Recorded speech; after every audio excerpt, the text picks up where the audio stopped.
Hello friends, good evening. Welcome back to my channel. So joakali video tut ami etu salu je etu channelot kunkita exam kotha ami basically discuss korim. And azir video tu ami etu sam je primarily banking exam or juntu prelims exam hoy hetu upor ami yate etia discuss korim. So agote কি আছিল ব্যাংকৰ exam অকল দুটা অৰ্গানাইজেচনে conduct কৰিছিল এটা হৈছে SBI আৰু এটা হৈছে IBPS SBI নিজা ববিয়া কৈ নিজৰ SBI PO আৰু নিজৰ SBI ক্লাৰিকেল এক্সাম তো কন্ডাক্ট কৰিছিল আৰু IBPS এ PO আৰু ক্লাৰিকেল বেলেগ বেলেগে কন্ডাক্ট কৰিছিল আৰু IBPS ৰ হি দুটা এক্সামৰ পৰা যোনখিনি নেশনালাইজ বেংক আছে পাব্লিক সেক্টৰ বেংক তো তেওঁলোকে তাৰ পৰা ৰিক্ৰুটমেন্ট কৰিছিল সো এতিয়া মই যোনটো ভিডিও ইয়াত কৰি আছো তাত আমি বেসিক্যালি ডিসকাস কৰিম প্ৰিলিমছ এক্সামটোৰ কথা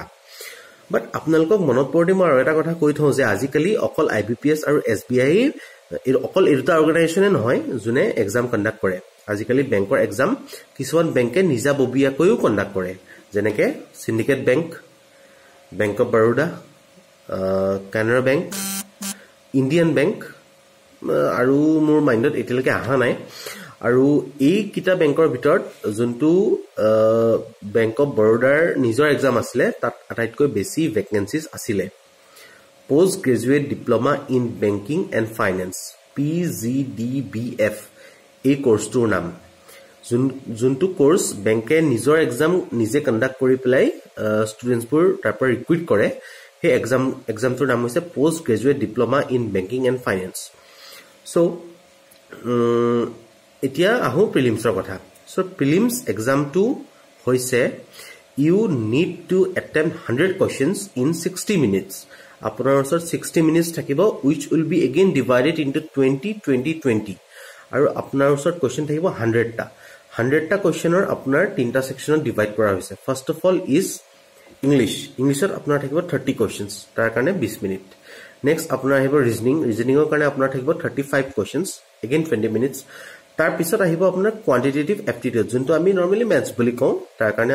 আপোনাৰ ওচৰত আহিব 20 মিনিটছ সো এতিয়া কথাটো হল কি আপুনি তিনিটা সেকশনৰ কাৰণে 20 মিনিটছ কে পাব বাট তাৰ এটা ডিসএডভান্টেজও আছে নাজানো আৰু সাকে বেংকবোৰে ভাবে কোনবোৰ স্ট্ৰেটেজি আমি ললে ষ্টুডেন্টবোৰৰ বেছি দিগদাৰ হয় সো মেবি সাকে হে কাৰণে হিয়তি আকৌ সেকশনাল টাইমিং যোনটো সিস্টেম এটো ইয়াতে অপ্ট কৰিলে সো সেকশনাল টাইমিংৰ ডিসএডভান্টেজটো কি জানেনে সাপোজ আজি আপুনি এই তিনটা সেকশনৰ কোৱান্ট ইংলিশ আৰু ৰিজনিং এই তিনটা সেকশনৰ ভিতৰত আপুনি সাপোজ ইংলিশত আপুনি বহুত ষ্ট্ৰং সো ইংলিশৰ আহিব 30টা কোৱেশ্চন আৰু আপোনাক নৰমালি ইংলিশৰ 30টা কোৱেশ্চন কৰিবলৈ সাপোজ আপোনাক বেছি টাইম নালাগে আপুনি উইদিন 13 14 15 মিনিটছ আপুনি ইংলিশৰ গোটেইটা কোৱেশ্চন কৰি দিব পাৰে বাট এটো সিস্টেমৰ ইয়াৰ ডিসএডভান্টেজটো কি হল আপুনি সাপোজ 15 মিনিটছত ইংলিশৰ 30 কোৱেশ্চনছ কৰি দিলে বাট আপোনাৰ টাইম এলোকেশন কিমান আছে 20 মিনিটছ সো আপুনি 5 মিনিট সময় কি কৰিব লাগিব এনে বহি থাকিব লাগিব নাইবা আকৌ নিজৰ ইংলিশটোকে ৰিভাইজ কৰিলে সো আপোনাৰ সাপোজ আপুনি 15 মিনিটছত সব শেষ কৰি দিলে বাট আপোনাৰ 5 মিনিটছ সময় কি হল নহল টোটাল এক্সাম আপোনাৰ 60 মিনিটছ কিন্তু আপুনি 5 মিনিট সময় ওয়েস্ট কৰি আছে বিকজ আপোনাৰটো কৰি হৈ গল ইংলিশ কিন্তু আপোনাৰ ওচৰত এক্সট্ৰা 5 মিনিট আছে আপুনি কি কৰিব এনে বহি থাকিব সো এইবোৰ ডিসএডভান্টেজ আছে আৰু ঠিক তেনেদৰে প্ৰতিটো সেকশনৰ কাৰণে আপুনি 20 মিনিট পাব কোৱান্টছৰ কাৰণে ৰিজনিংৰ কাৰণে বাট আটাইতকৈ ইম্পৰ্টেন্ট কথা হৈছে যে you need to secure a sectional cutoff for each of these three subjects আপুনি প্ৰতিটো সাবজেক্টত মিনিমাম কিবা এটা মাৰ্কস পাব লাগিব সাপোজ ইংলিশৰ সেকশনাল কাটঅফ হৈ গল 8 আৰু আপুনি পাই গল 7 বাকি কোৱান্টছ আৰু ৰিজনিংত আপুনি 35 পাই গল 35 70 আৰু ইফালে পাই গল আপুনি 77 পাই আছে আপুনি out of 100 but you will definitely not qualify তাৰ ৰিজনটো কি হৈছে আপুনি ইংলিশৰ সেকশনাল কাটঅফটো ক্লিয়াৰ কৰা নাই তো মই আপোনালোকক এটা এক্সাম্পল দিও সেকশনাল কাটঅফ আৰু ওভাৰঅল কাটঅফৰ ডিফাৰেন্স তো মই আপোনালোকক বুজাই আছো সাপোজ ইংলিশৰ সেকশনাল কাটঅফ হৈ গল 8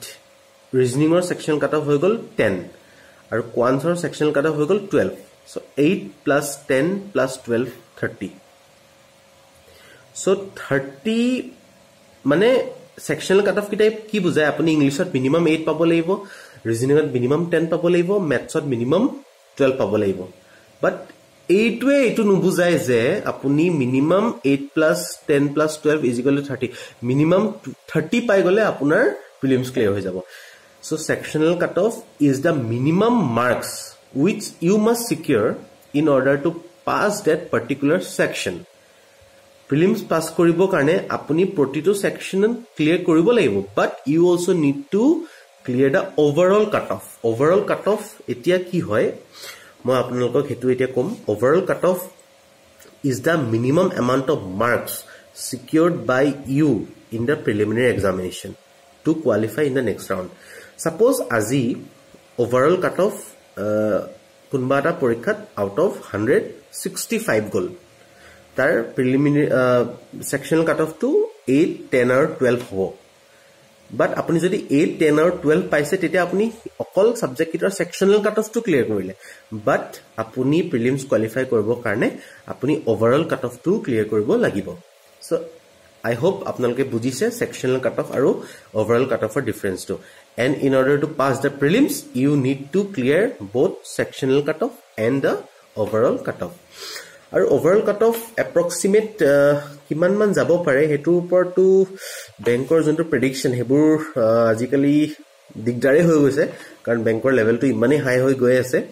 but jodi apni clerical student hoy aru clerical examor karne apni prepare kori ase aru apuni ohomot clerical IBPS hok ba SBI hok hetor clerical or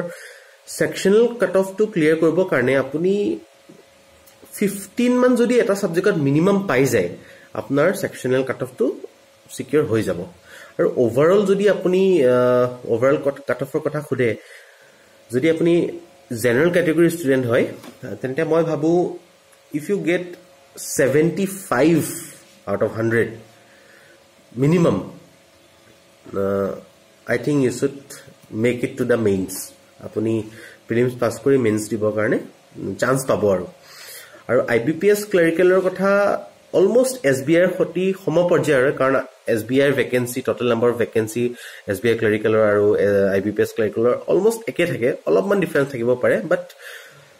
general category karne jodi apuni bisare to apuni jodi out of 100 75 minimum pai jay overall cutoff then you will make it aru sectional karne eta section on minimum jodi 15 ke apuni pai you will make it aru pure difficulty level to all of IBPS clerical ke high hoy gotike pure double digit normally na jay sectional cutoff but kobo to nwari bankor porikha ketia level high hoi jay ketia level bahut besie tan hoi jay kobo nwari goti apuni jodi minimum 12 man eta sectionot pai jay moi general category candidate kana koi asu to aru sobe moi bhabu general category seat to pam buliye lobo lage pohibo lage karon SC ST OBC enlokor cutoff fluctuate hoi thake kiman fluctuate hoi thake kobo nwari aji suppose apuni gom paise OBC cutoff etu particular year 7 sectional cutoff next year dekhibo kotha nai botana 11 12 man hoi gol kintu general cutoff to almost stable hi thake gotike apuni nijor category bad diok apuni general category student buli bhabie nijor preparation to korok jodi apuni heitu level of preparation kore and you will definitely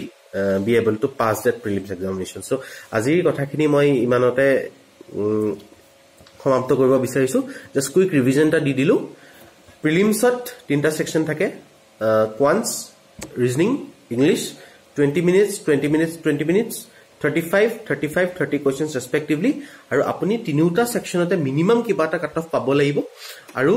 okol minimum to pale no hobo apuni overall out of 100 apuni overall minimum eta overall cutoff pabo lagibo tar pisod he apuni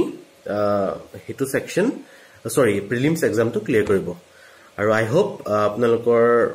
jodi prelims er upor kiba doubt ase examor pattern to kotha koisu moi syllabus er bhitor khumwa nai